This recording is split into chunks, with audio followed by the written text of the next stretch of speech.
Hello, everybody. I want to welcome you to the Divine Alignment Masterclass by yours truly, Carla Marcel, Transformation Purpose Coach. I definitely want to thank you guys for joining me, and I hope that you find this masterclass beneficial and find much value in it. Please share it with whoever you think it may be of value to as well. In this masterclass, what we will be learning today is how to get into position to receive all life is waiting to give to you, how to truly commit to showing up with your power and your purpose, how to create the shift into the next level of your life. We'll build foundations for your elevation. Uh, You'll also be learning how to establish your foundation to thrive in your purpose and to deepen your spiritual relationship with God. So, you may who is giving you this presentation today. So I won't take too long to give you a little background about me. My name again is Carla Marcel.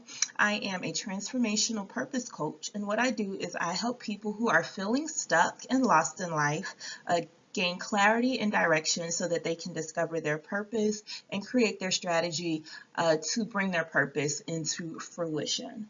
My little corner of the internet is touchpurpose.com. I do invite you guys to go over there and check out some amazing resources that I have full of value and full of information to help you excel into the next level of your life. I am also a speaker and a author. My new book will be releasing in May. And that is 31 Days to Divine Universal Alignment. I am also a underground poet in the Atlanta area. A lot of times you can find me at different open mics around the area doing spiritual and upliftment type poetry. I also do host a podcast on SoundCloud where you can find me doing that as well. So today in this masterclass, I have absolutely nothing to sell you. So I'm just here giving you some edification and some foundational principles to thrive in your purpose in this next season of your life, in this next 2020 year and the 2020 decade to come. So let's go ahead and jump in. Divine alignment. When we talk about divine alignment, what are we actually talking about? Divine alignment is actually the energy activation in 6 main areas of your life. And once those pillars get activated, they start to move in harmony to create a balanced frequency, causing elevation and fulfillment. So I know that's kind of a lot. So what is really happening is in the 6 areas that makes up your being. There's your spiritual, there's your emotional, mental health, your relationships, your financial aspect, your physical aspect, and in your career. And so what happens is there's a foundation that is set in each of these 6 areas. And when that foundation is actually set up correctly, when that foundation is actually set up according to the principles of God, they are manifesting elevation in your life. They are manifesting advancement in your life. They're manifesting fulfillment and abundance in your life. And that abundance that's coming in is actually just a form of energy. It's just a form of frequency. I highly believe that, everything is energy. Everything encompasses some level of magnetism, some level of vibrational wave. And when the vibrational wave is on point in all these different areas of your life. You begin to see new manifestations. You begin to have clarity in your mind. You begin to think on a different level. And so when you're talking about divine alignment, the shift that happens is the alignment, and it starts with God. And so the alignment encompasses all of these different aspects of your life. So divine alignment is initially found by connecting with your source, connecting with your creator, connecting with God, and allowing God's energy to elevate you to the next level of your life. So, like I said, divine alignment initially starts on a spiritual level, right? Giving God the authority to lead. So, God is ultimately in control. Yes, that is true. But when we actually say, God, I am surrendering, I'm giving you permission, there's a different type of control that he gives. There's a special thing that he gives with that control, and that is called the anointing, right? And when that anointing falls upon you, the elevation is elevated, right? The blessings are elevated. And in order to have that, you must have total surrender to the Most High and give yourself permission to let God take the lead. How do we do that? So we have to let go, right? In order to have total surrender, you have to let go. You have to let go of your motives. You have to let go of your will. You have to let go of what God, you have to let go of what other people have said to you in the past. You have to let go initially, right? And take action and say, God, I'm going to get closer to you. God, I'm giving myself permission to build a deeper relationship with you. So ultimately, what that looks like is making a commitment to God, right? Daily actions or rituals that are symbolic to giving God the lead is one great way of showing a form of surrender to not only to God but to yourself. So one thing that you could do is like maybe morning meditations, right? Or prayer, where you take the very initial first part of your day and say, God, I'm surrendering my entire day to your will. I'm surrendering my entire mindset to what you have called me to do or what you have purposed me to do, right? Or you can even create a prayer affirmation, right? Prayer affirmations, it empowers you to set your actions around what you are affirming. So, for instance, you can say, God, today I'm giving you the authority to have your way in my life, and I am committing to the move that you make for me. I'm committing to the settings that you place me in. I'm committed to be a representation of you wherever I go in my day, right? That's a simple prayer affirmation that speaks volumes to your spiritual relationship with God. And when we're thinking about what God is, we have to think about the characteristics that he possesses, right? Because that's ultimately what we are surrendering to. We're surrendering to his loyalty. God is loyal. God is never changing, right? It doesn't matter what we have done, what we have said. God is faithful in his love to us, right? God is faithful in his care for us, right? It might look like situations are bad. It might look like situations are intolerable. It might look like situations are breaking us. But the point that you are still here just proves God in his loyalty, right?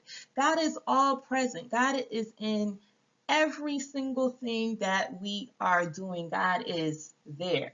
Whether it be if we're over here where we're not supposed to be, or we're over here where we're supposed to be, God is there. God is always in control.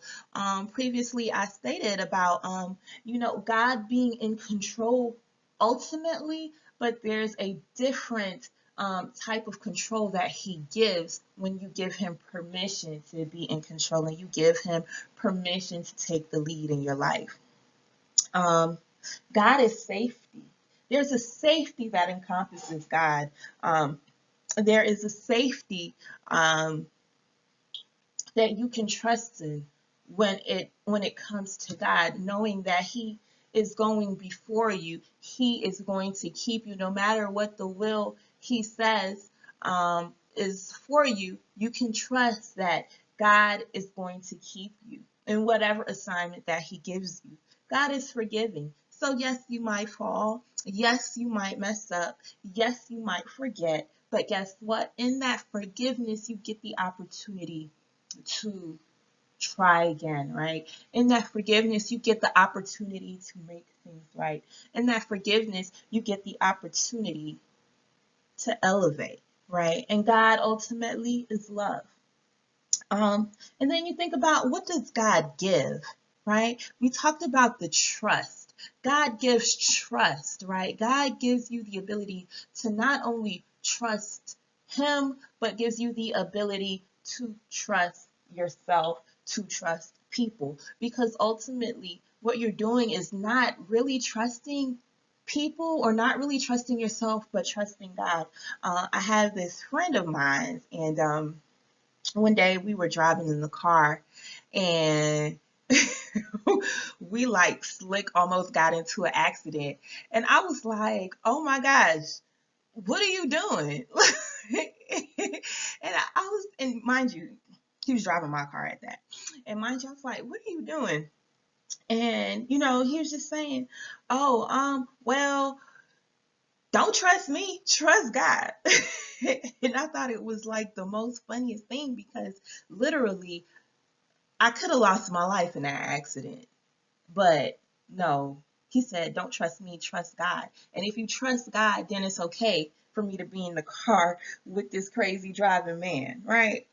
Not really, but it just goes to show you, when you trust God versus when you're trusting people. And ever since he said that to me, it was like, okay, I don't trust anybody, I trust God. I don't trust myself, I trust God. But in me trusting God, I'm able to allow people to be. I'm able to allow myself to be, because I put my trust in Him.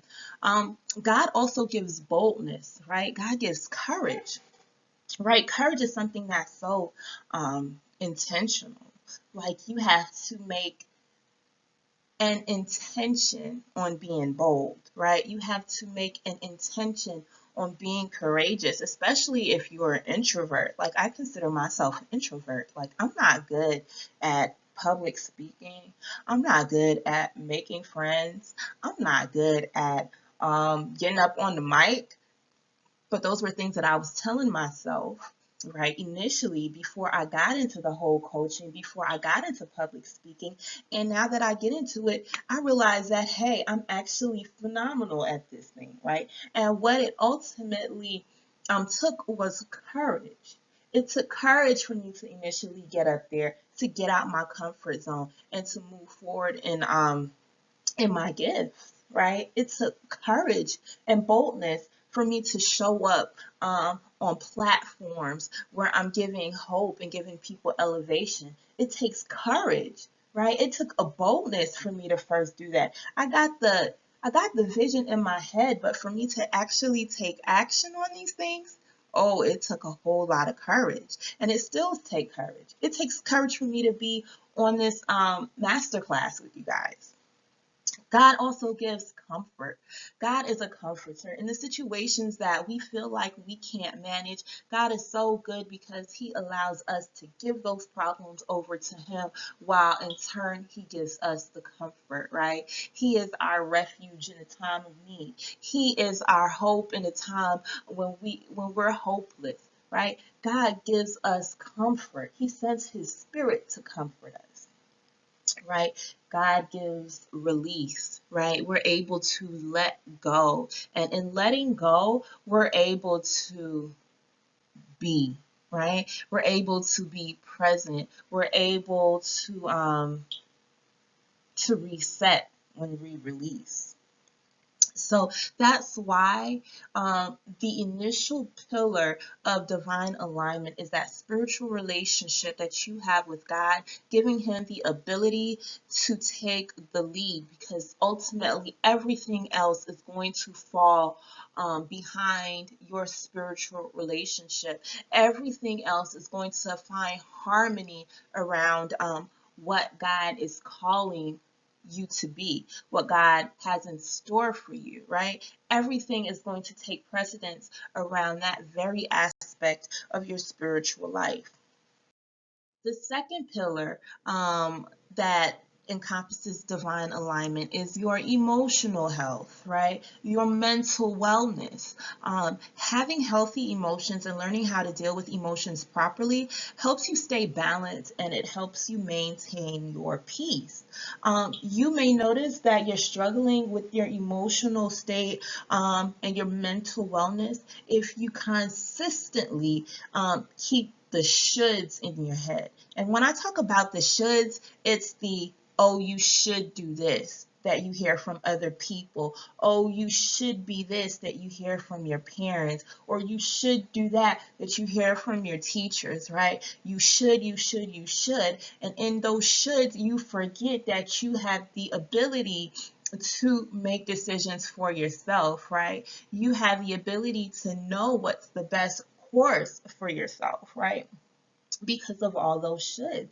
So getting those shoulds out of your head is going to be key to your mental wellness, right? It's going to be key to having the freedom to be you, to utilize your authenticity, right? So that's definitely something that you want to get out of your mental state. Another thing you may struggle with is the false definitions, right? The false identities that have been placed on you. False identities given all throughout your life up until this point. Oh, that's just a quiet, shy girl. Oh, she would never do this, or he would never do that. Get out of those, because those are the things that we start to identify with. Oh, I'm not a good speaker. You might have got up in class before and did a presentation and you completely bombed it. And ever since then, you were just terrified to get up in front of people, right? And then labeled yourself as, oh, I'm not a good public speaker. That's a false definition, and you can't allow your one or two circumstances to define your person. You can't allow your situations that you may be facing to dictate who it is that you're going to be. Those are false identities. Another struggle that you might have if you are struggling in your emotional area is unforgiveness and hatred. And what ultimately that comes from is holding on to some past trauma that you have not healed from.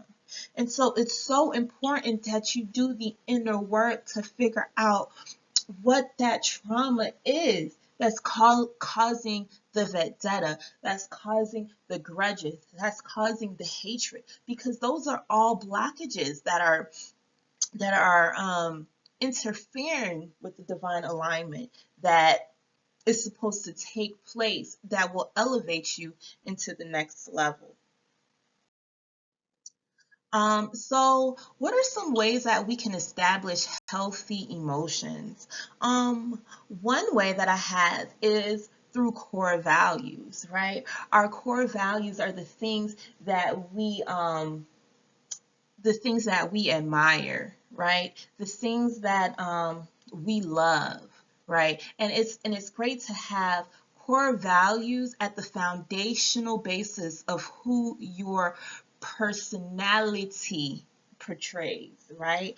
What you are doing and what you are being should be uh, revolved around those core values, right? The core values that you set for yourself. So some of my core values that I've set for myself is that I want to be respectful. No matter how much I feel that I'm disrespected, I don't want my actions to be reactions based off what other people did to me. right? I want to maintain a consistent level of respect for people, right? No matter how much disrespect they show me. Of course, there is a breaking point. Of course, sometimes I fail at it. Of course, sometimes I slip at it. But my core value initially is to respect everybody. If my words don't edify, then my words don't need to be said. Yet, do I not say stuff that I don't want to say sometimes? Absolutely, I do. But that's why elevation is never a destination. Elevation is always a journey, right? You might slip up, you might fall, but you get back up and you keep going, right? So your core values teaches you gratitude, right? When you set those values for yourself, it allows you to be grateful for the things that you set around your core values, right? It allows you to have a genuine appreciation for things. um, your core values also show you how to interact with people, right? How to treat people. It sets the stage for how you want to be treated. Um, and in your core values, it also establishes your foundation for ethical standards. Um, Another way to establish healthy emotions is through healthy boundaries. Your healthy boundaries dictate what you are going to allow to be done to you, what you are going to accept from people, right?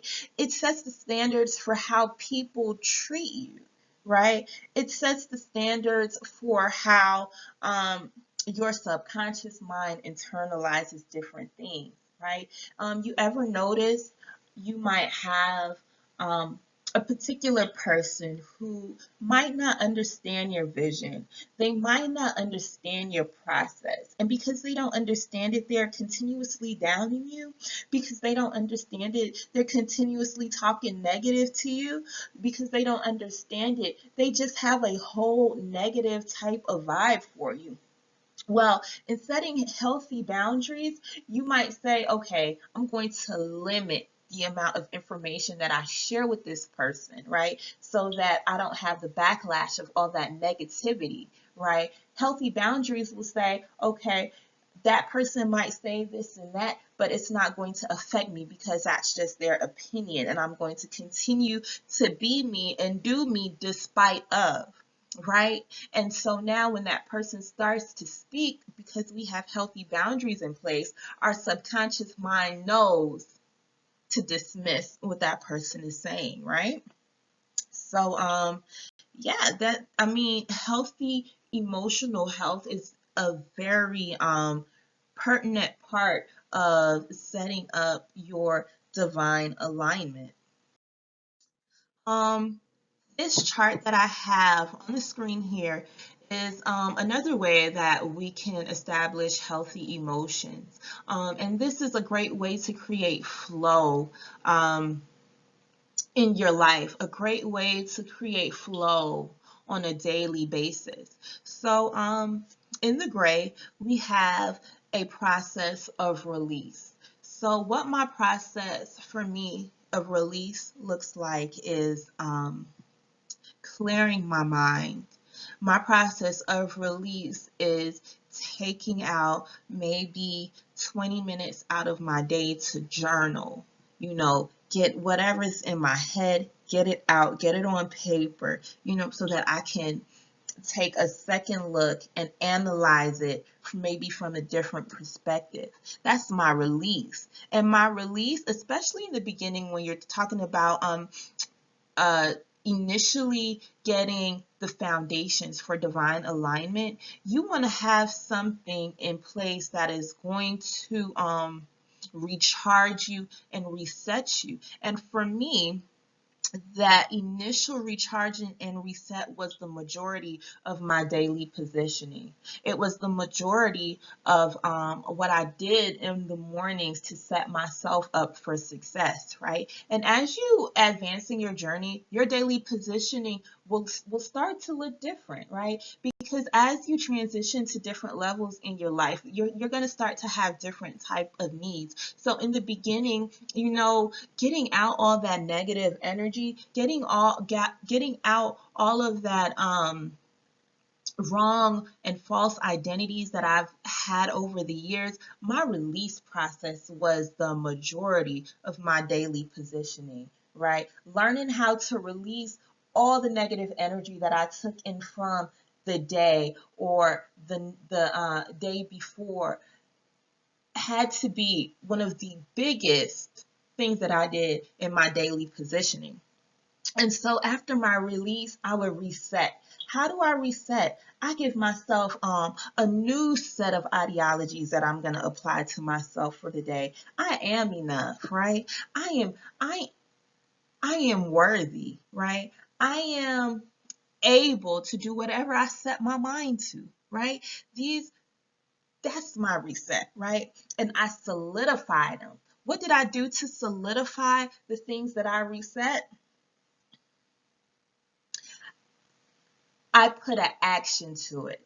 I am enough. I am worthy. What am I going to do today that's going to show that I am enough and that show that I am worthy? What is it that I am going to do for somebody else, to show them that they are worthy, that they are enough, right? Because what you put out is the same thing that you attract, right? And so my intentions in the green area was the lowest part, or the initially was the smallest part of my daily positioning, setting up my intentions. Okay, God, I intend to do this today. I intend to do that today. Um, and as you begin to elevate, your daily positioning might start to look different. The third pillar of divine alignment happens in your relationships, right? Great relationships, they don't just happen. Um, you have to put in work for great relationships to happen. Um, you have to know what you want from your relationships, right? Your relationships, know what you want from your relationships with your spouse, right? Know what you want with your relationships from your children and your parents and your siblings and friends and families and coworkers. Know what your expectations are out of each one of these relationships. And then put some actions to it to make it happen, right? So I know with my spouse, I want us to have open lines of communication, right? I want us to show each other more love. So how can I make that happen? Instead of when I get mad, just shutting down, how about I say how I feel, right? Respectfully say how I feel, right? Um, to get more love, how about I give more love, right? With your children. Um, one of my things that I want with my relationship with my children is to be more patient. How do I become more patient? I might have to implement some coping skills, right? So one of mine is okay, 5, 4, 3, 2, 1, breathe. Don't react when I'm upset. Don't react when I am upset, right? Wait till the upset have calmed and then address the issue, right? That's one way that you can improve your relationship with your children. Parents, what do you want out your relationship with your parents? A lot of us are at the stage where our parents are getting older. Times are changing, technology is changing. Our parents can feel like they're getting left behind, right? So something as simple as being more supportive, right? Giving your parents the support they need to feel like, they're not being left behind, right? To feel validated. And siblings, like what can we do to enhance our relationship with our siblings, right? Especially like now that we're older, a lot of us are not in the same household anymore. Have set times where you're spending with your brothers and your sisters. The fourth pillar that encompasses divine alignment is your finances, right? Divine alignment causes you to be more responsible with your money, right? You have an awareness to accumulate less debt, right? You have an awareness, right, to gain more investments. You have a consciousness to budget your money, right, and live and spend within your budget, your budgetary means, right? And when we start to do these things, right, we start to think about how does the finances come into our life, right? They start to appear through the attractions that we begin to get, right? We begin to have clarity on ways that we can use our gifts and our talents to increase the monetary flow in our lives, right? And also to create a cycle of giving and receiving allows your financial aspect to shift, right? Because the more you give, the more you receive. The more you receive, the more you give, and that becomes a cycle. And that cycle definitely creates an energetic shift in your financial area. Um, Pillar number 5 is your physical health, right? We cannot neglect our physical health. We have to be conscious about the things that we consume. Our bodies are 70% water. We have to get that water intake in, right? If we're not drinking enough water, we're going to start to have back problems. Our kidney functions will be all out of whack.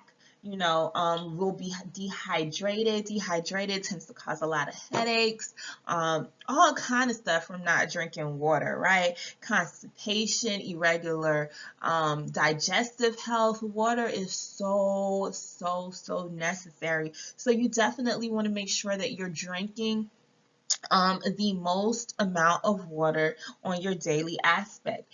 And divine alignment, it gets you thinking about these things, right? It gets you thinking about the exercise. We need to get that exercise in, right?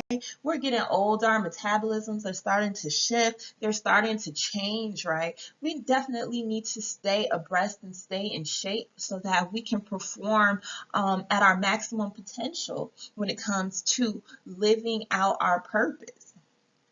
Detoxing. Detoxing is something that I know a lot of people neglect. Just the same way you have to filter your oil in your car, because after so many miles, you got to get that dirty oil out and put some new oil in there. That's the same thing what you got to do with your body. You got to get all that filth out of your body, right? Replenish it. And then once you lose all that filth, supplements, right? All the nutritions that we're missing, all the vitamins that we're missing, supplements will help you replenish those things, right? Give you a new type of boost of energy. And we can't forget self-care, right? Give yourself the ability and the permission to care about yourself. Especially us women, like we have so much tendencies to be such nurturers, to be all about other people, making sure everybody is good, making sure the kids have what they need, making sure food is on the table, going to work, and we forget and neglect ourselves. But self-care is so pertinent and so necessary, and your divine alignment allows you for self-care, right? Your divine alignment allows you to take care of yourself.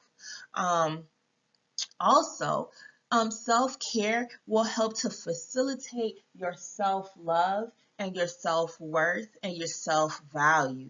And your mental wellness is definitely going to cross over into your physical health, right? Your physical health first starts up here. It starts in your mind, right? So, divine alignment definitely gets you to pay attention to these things. So, in the process of divine alignment happening, what happens is we tap into a divine power of all things working for the good in each of these areas that we went over. In doing so, there's a freedom, a clarity that begins to happen, right? An opening for your energy to activate, right? Initially from the divine, from a divine state, and then it ignites and trickles down into other areas of your life. And that's why the spirituality aspect is so necessary for the foundation of divine alignment, allowing God to take the lead and allowing God to take the control over everything else in your life, gives precedence so that his power gets to work in all these different areas of your life, leading you to fulfillment, right? Leading you to set intentions that you can put actions behind, and your actions cause attractions, right? Divine alignment gives you release, right? Allowing you to know that, okay, I have a leader. I have a clarity to know who I am. I'm able to be confident, right? I can believe in myself.